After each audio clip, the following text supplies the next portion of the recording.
Jakarta, Evening Times, Presiden Joko Widodo mengundang partai politik, parpol, koalisi dan non-parlemen ke Istana Kepresidenan, Jakarta. Lalu, apakah Jokowi juga akan mengundang parpol oposisi ke Istana?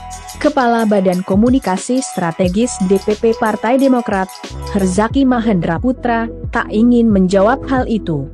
Herzaki hanya menegaskan Demokrat fokus di luar pemerintahan.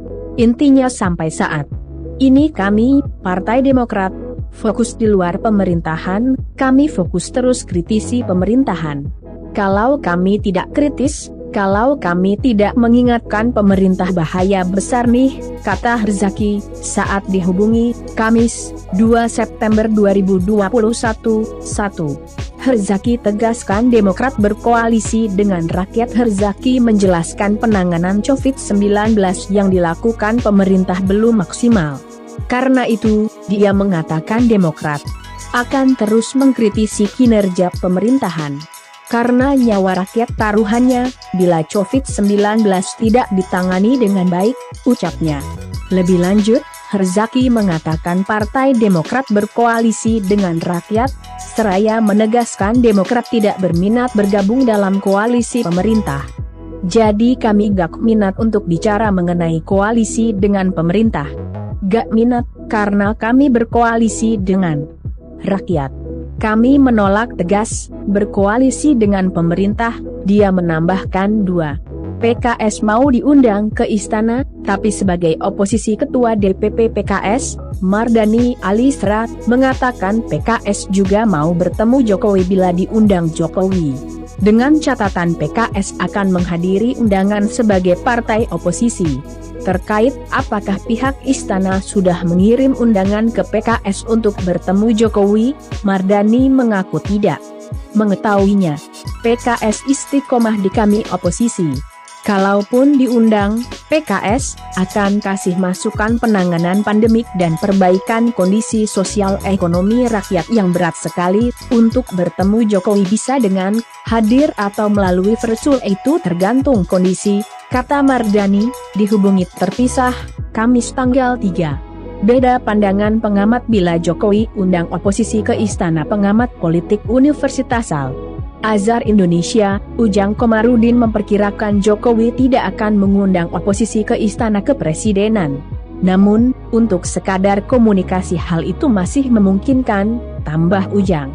Kalau partai oposisi sepertinya tidak, karena bukan bagian dari barisan pendukungnya dalam menjaga koalisi pemerintahannya. Tapi kalau berkomunikasi mungkin saja, ujar Ujang, saat dihubungi, Kamis, 2 September 2021.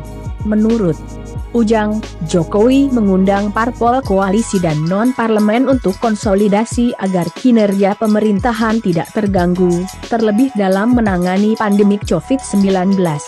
Dia lalu memperkirakan, Jokowi tidak akan mengundang parpol oposisi seperti PKS dan Partai Demokrat ke Istana. Sebab, sambungnya, akan memunculkan protes dari parpol koalisi.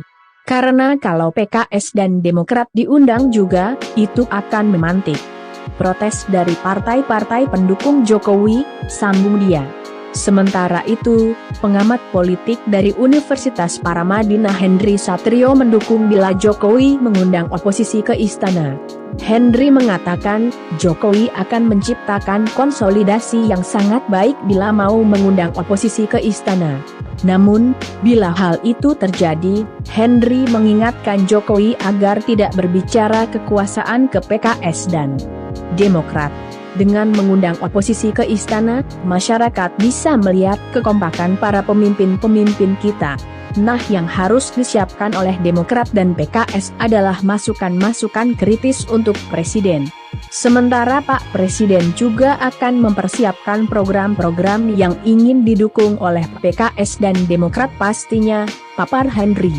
Tapi jangan bicara kekuasaan, bicara tentang perbaikan negeri.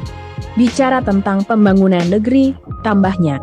Untuk diketahui, Jokowi mengundang para pimpinan parpol pemerintah ke Istana Kepresidenan Jakarta, Rabu, 25 Agustus 2021. Parpol koalisi yang hadir yakni PDIP, Nasdem, Gerindra, Golkar, PKB, PPP, dan PAN.